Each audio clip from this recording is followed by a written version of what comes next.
Um, but Thomas, Yep, want to get into some spoiler talk for Falcon and the Winter Soldier? of course, yeah. All right, let's do it. Do you remember what this episode was called? Oh, I should have known you were going to ask me this. I don't know. I did not look it up. It is a five-letter word, and it starts with T and ends with H. Truth. Well done. Wow. Well done. I guess That's it was just at the back of my mind somewhere that was quite was called. Yeah. that's just some intelligence right there. Well done. Wow. So let's talk about this. Just really quickly before we get into it, I Yeah. just randomly am on the visual effects for Best Oscar. The shortlisted ones for this year that didn't make it, you'll be happy to know, are Birds of Prey. Was Birds of Prey. One of them didn't. Bloodshot was also on the nominee. It was also on the shortlist. Yeah, Just one yeah. piece of trivia. I didn't think Birds of Prey was going to get visual effects, but it was also shortlisted for makeup and hair, which I do think it deserved the nomination in, Yeah. or costumes. Mm. I really Anyway, think it could have garnered one there. yeah. Anyway, back to Falcon and the Winter Soldier. Back to Falcon and the Winter Soldier. So Sam and Bucky demand the shield from Walker. Really nice scene from Walker to kick it off. Mm. Walker is such a complex character, and I kind of love it.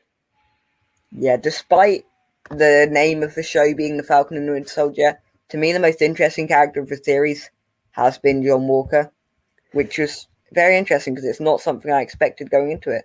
I think the two most interesting characters are John Walker and Carly Morgenthau. Yeah, I would agree. Because if I'm being completely honest, and I didn't expect this, but I'm kind of finding myself agreeing with Carly Morgenthau's ideas, not in the way that she's doing them, No, yeah. but her ideas, like kind of like what Sam said. Mm. I don't like how you're doing it, but I like what your ideas are. Mm.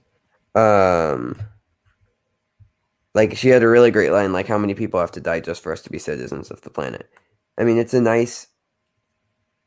They're really having time to develop the quote unquote villains, Mm. similar to like Killmonger. That movie worked so well because it had such a strong villain Yeah, that some people agreed with, and in the and end, Infinity Killmonger's War. ideas were what they ended up going with. Yeah, and Infinity War and Endgame obviously was Thanos. Thanos, They've yeah, really worked. The MCU has really worked to make their villains the best, or almost the best parts of a lot of the films. and they didn't used to do that. They just No, like exactly.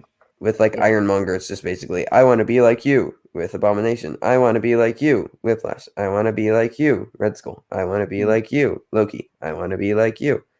Yes. I could go on and on. Yeah. It's just all people wanting to be like and jealous of like the main character. But this kind of takes that with John Walker wanting to be like Steve, but it goes way more complex. It goes way deeper because there is more time given to fleshing out his character. And Wyatt Russell is a very good actor so far, from what we've seen. Yeah, which is why it's like these MCU shows are working so well. Mm. And and this is why I think Star Wars should just kind of solely commit to TV shows and stop doing movies. Wow.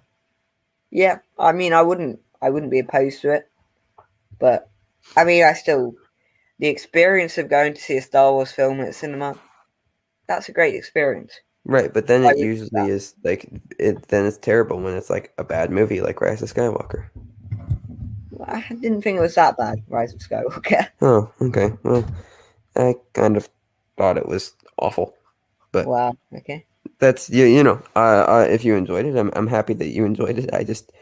unfortunately did not have the same experience. No. Okay. Okay. But so Walker destroyed Sam's wingsuit. Bit of some iffy dialogue in the scene. The back and forths. Not Yeah. great. Can I just say one thing I found really funny is whenever Sam tried to do anything, Walker would just take him out of the fight. So this I fight know. was almost exclusively really between Bucky and John Walker, which is something I just found funny. Well, they have the super soldier serum. Sam Exactly. doesn't. Exactly. But the fight does end with Sam and Bucky taking the shield and breaking John's arm. Barnes finds Zemo in Sokovia and hands him over to the Dora Milaje. Great scene, this. Yeah. Really, Yeah. really well done. I mean, I said last episode that last episode of this show. Oh, God. Anyway, I said basically that it would be the end of Zemo. I was wrong. There was one last scene, but now this is the end of Zemo, which is sort of sad in a way. He didn't get much to do, really. But, you know, hopefully they do other stuff with the character, and this is not just it, because I feel like that would be a waste of a great character. And a great actor in Daniel Brühl. Yeah. I do think since the show does focus around Sam and Bucky, it just needed closure between him and Bucky, which we got. Yeah, I appreciated that. But so Walker in court is discharged and stripped of the role Captain America. So the world is now Captain America-less. Afterwards, Walker is approached by Contessa Valentina Allegra de Fontaine. Also, I should have mentioned spoilers, but you guys already know that. Yeah. So this character, Thomas, is from the comics. Yes. She's a double-crossing S.H.I.E.L.D. agent. Okay. Who would make a lot of sense. Is going to be Madam Hydra. Okay. Which is a major villain to like Captain America. She's an amazing character. She's like a villain in like the Captain America world of like Winter Soldier and Falcon and Sharon Carter, who they all have to go up against. Okay. Similar to like Crossbones and that kind of realm of villain. Yeah. She's a brilliant character in the comics. Yeah, one thing, it was a bit odd just seeing her appear here. You know, but it was kind of cool to see her have such a presence over the scene just without knowing who she is. But yeah, Julia Louis-Dreyfus, right? Pardon? It was Julia Louis-Dreyfus, right? Right? Yes, I believe so. But yeah, if there's a bit more comic background I'm missing there, it would make more sense that, you know, it's less of just, oh, that's a new character. I've heard some theories that she might be the power broker, although given another scene we saw later in the episode, I think it's almost confirmed that Sharon Carter is the power broker. Yeah, we see her talking to Batroc. It's absolutely Sharon Carter. 100%. No, it's I shouldn't say 100%. 90% positive.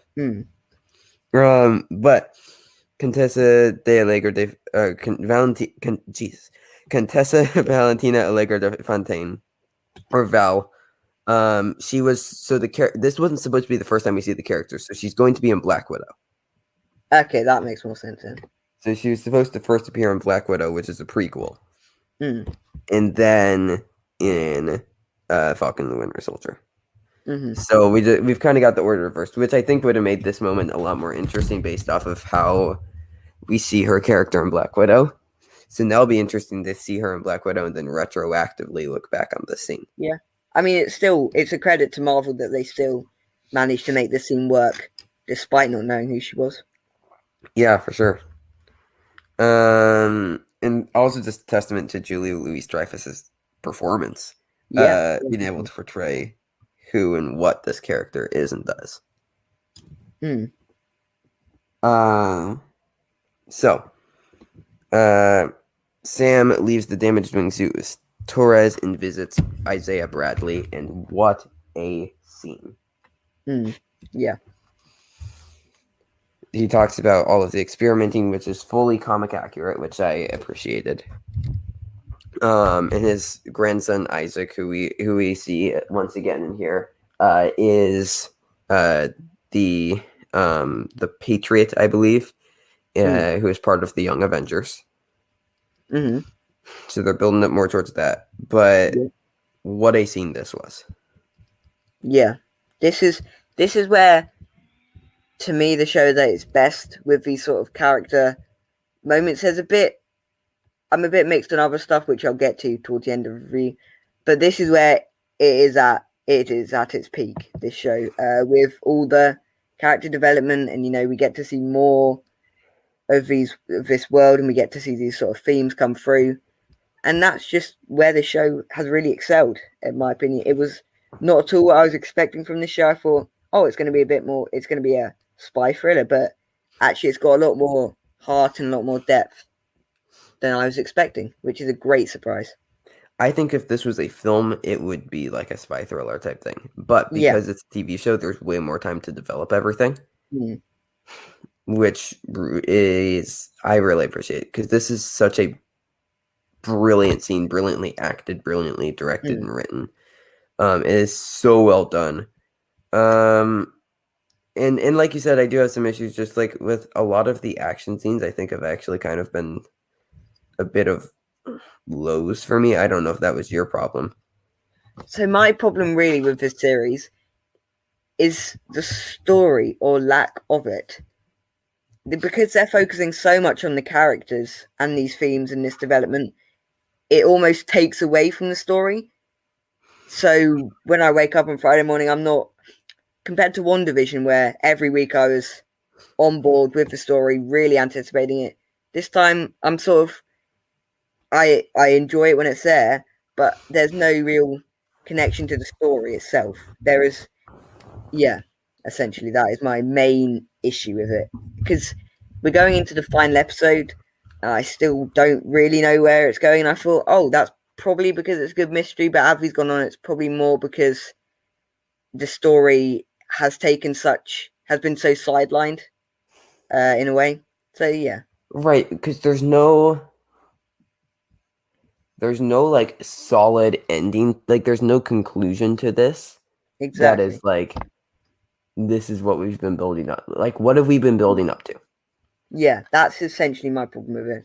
We've not had enough meaty plot to latch onto. It's been all about the characters, which has its pros and cons. Its pros being it's great to see all these characters get development and get their own spotlight shown on them, but then it does detract from other elements of the show that are just as important as characters.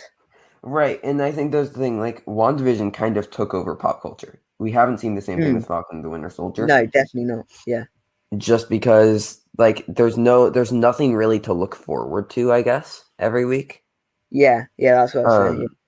And, like, what I was saying, like, a lot of the action stuff falls flat to me because it starts to get repetitive. At least to me. I would agree with that. It's decently well directed, but a lot of it really starts to feel repetitive and kind of disjointed because like there's so many character moments, and then when there's an action scene, it just feels almost like a jarring transition because like you do all the stuff with the boat, like that's a solid 15 minutes of this episode. Yeah. And then to transition, it's just it feels a bit disjointed. Not to say that I'm not enjoying the show, because I very much definitely not. Yeah, the character stuff alone is enough to make it very enjoyable. Absolutely. But yeah, this episode especially felt it felt disjointed, like it was broken into a lot of chunks that didn't really connect. Each one of those pieces were really, really good. It's just connected together. They didn't work as well. Yeah, the Sharon Carter scene was like 30 seconds long. It did not feel like it belonged at all. Like, it was such a jarring transition. And yeah, they could have slipped that in a bit nicer, in my opinion. Yeah, and I think that's also just to go to the editing, which is probably one of my problems with it. But moving on, so they're fixing the family boat, which is a fun scene where Bucky comes and helps. But like, this is something we set up in episode 1 and then are just now coming back to in the penultimate episode. Yeah. Whereas like with WandaVision, like the penultimate episode set up the final episode. This was kind of like wrapping up some stuff, but also not setting up anything. I don't know. This episode just felt very strange. Like, it was enjoyable, but it just felt kind of off. Yeah, it felt like we were going back to the first episode with this slower pace. was my main takeaway from it. Which I don't hate. It just feels weird to have like your big setup episode for the final episode of the series be like this. Yeah. Which was, weirdly, it's almost the same thing they did with WandaVision. With the big reveal in episode 7, and then they took it back for episode 8 and made it a calmer, slower story. But it worked in WandaVision. Because it was setting up the finale. Exactly. Whereas this one, it doesn't work because we still don't know where the finale's going. Yeah, exactly. But here's the thing. With this as a TV show, the finale could be so good that it makes the rest of these episodes work, and there's things that they were setting up that we just didn't realize. Yeah, I could see that. So I'm going to reserve my full judgment on the show until the finale, but I really enjoyed the show once it started off, and there was like last episode was incredible, episode 4. Yeah. But just overall, it's kind of slowly been degrading for me. It's probably went from like a 9 after the first couple episodes now to like a 7.5 or 8. Yeah, probably I'd agree with somewhere along in that region, yeah. But anyways, Barnes delivers a briefcase from the Wakandans to Sam, which I don't believe we get revealed what it was. No, but I think it's fairly obvious that it's a wingsuit. I mean, I could be wrong there, but I feel like that's probably what it is. Yeah, that makes the most sense. But Barnes and Wilson train with the Shield and agree to move on from their pasts and work together, which was kind of weird because I thought they were kind of. I kind of thought they had figured that out. I didn't get a lot of the tension. Yeah. But honestly, just like seeing them like mess around with the Shield and train, like I wish I could do that. Yeah, that'd be so cool. I love how they were just casually throwing it and it would get back to them every time perfectly. I know. But the Flag Smashers plan an attack on the GRC conference and are joined by Batroc, who has been hired by Carter, very clearly and obviously the power broker. She's working with Batroc and the Flag Smash. Like it's Sharon Carter. She's the power broker, which is an interesting choice, but that I kind of like. So I guess this was the setup. They're going to attack the GRC council. Weird to set that up in like the very end of the 5th episode. Yeah. Not set up. This is our main goal. We're gonna I guess they kind of did. I don't know. Like I said, a lot of this just feels disjointed. But then in the mid-credit scene, Walker builds a new shield from scrap metal in his war metals, which was kind of a cool scene. Okay. Oh, you didn't see the post-credit scene? I did not see the mid-credit scene. No. Yeah. So John Walker is building himself a new shield and melting down scrap metal in his old war metals to make it. Okay. So nothing too important then. No. So I almost think the problem we were saying there's a lot going on in this, and I feel like there's almost too much going on. Yeah. Like, we have John Walker, we have Sam's story, then we have Bucky's story, and they're kind of together, but then we have the Flag Smashers, and now Batroc's getting introduced just now, and we had Zemo, but now that's over, and then there's the Wakandans, and then there's also the Flag Smashers and Carly Morgenthau. They're bringing in elements, and then they're just ending them very quickly. And now we have Contessa de Valentine de Fontaine, or whatever her name is. Exactly. Like, there's, like, I hate to say it, I feel like this needed to be a couple more episodes. Like, they're fleshing out the main characters quite a bit. Yeah. But they're throwing in so many supporting characters that are playing what seems to be a pretty big role in the show, but are not fleshed out. And even having said that, Bucky hasn't had much development since episode 1. You know, Sam's had more with the whole being Captain America scenario, but Bucky himself actually hasn't really. I feel like they kind of took too big of a bite here, bit off more than they could chew. I feel like they tried to put in way too many characters, and are just having a difficult time balancing them within the confines of their 6 episodes. Yeah. Which is strange why they just wouldn't do more episodes if they felt the need to have all these characters so that way they could develop them and get you to know them. Like Contessa de Fontaine, I'm just going to call her Val. she, like we said, she had really good screen presence. She was able to carry the scene well. And Isaiah Bradley had it as well. But like, just like a lot of like the flag smashers, like we're supposed to care when they die, but we kind of don't. And like, I feel like Hoskins didn't really have too much development. No. Like the only reason his death worked was because of Walker, not because we were attached to the character of Hoskins. Yeah. So I don't know. This feels a bit disjointed to me. It's still good. It's just a bit disjointed. Yeah. Which is something I'd exactly agree with, yeah. Overall, I'd give this episode like a 7.5 out of 10. Yeah, I'd probably go 7.25, something like that. Yeah. Yep. But I'm excited to see where they go. I truly am excited to see how this ends.